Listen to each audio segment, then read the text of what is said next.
Alright, what's going on, guys? Episode 6 of Fire Force, The Spark of a Promise. Let's do it!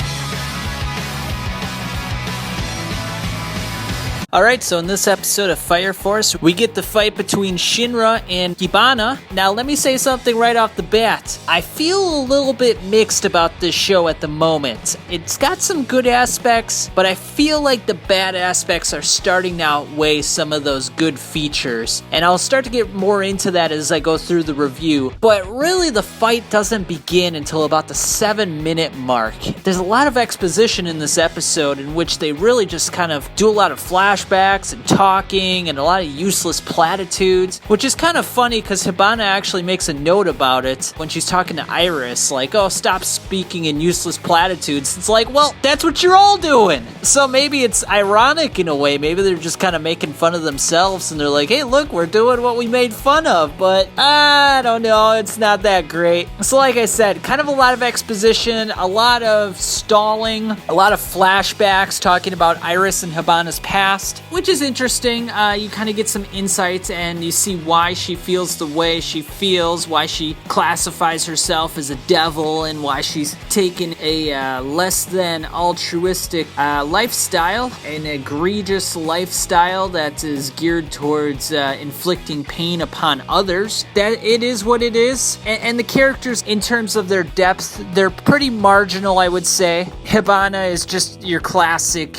evil girl who is edgy and sadistic and over the top to exemplify how evil she is. They really butter it on in this episode, which makes her transition to being a good guy once again quite predictable, because they try to juxtapose the two and say, oh my god, can you believe that this evil person ended up being good? So you see it coming from a mile away. The ending's pretty redundant. It's not all too surprising. It's banal. You know, Shinra and Iris aren't anything to write home about either in terms of characterization, and I would say all the characters so far are pretty marginal.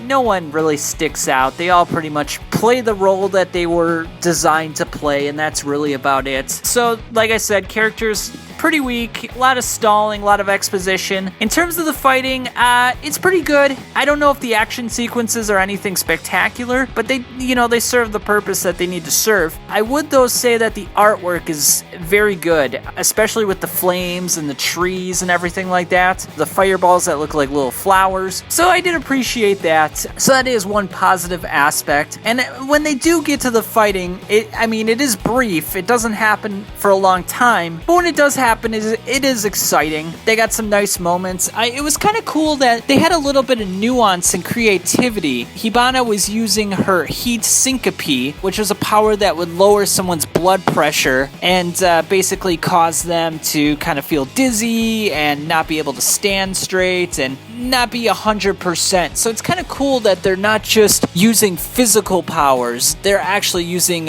physiological powers, which is different. It affects the inside of your body as opposed to just inflicting pain on the outside of your body. So that's really cool, actually. I'm actually rather curious to see how in the preceding 18 episodes, if they can find even more creative ways to implement these powers. And in previous episodes, since I haven't done a review since episode 2, not really because I was lazy. I am a lazy person. Let's not lie about that. I just didn't really have much to say about it, to be honest with you. So that's why I kind of just waited till an episode where I could kind of vent most of my thoughts. But anyway, yeah, we saw in a previous episode there were some bubble fireballs as well. But yeah, anyway, it was an okay episode. I might even go as far as to say it was mediocre, but I guess the artwork was good enough to say it was okay. So I won't say it's bad. No, I won't go there. It's definitely not good. I'm still gonna watch, though. This is an episode that still has potential. It's shonen, so it definitely has its faults, its quirks, its tropes. So they are what they are, but I feel like it's still entertaining enough where you could still get something out of it, and it's still a worthwhile watch. It's not as bad as Dr. Stone.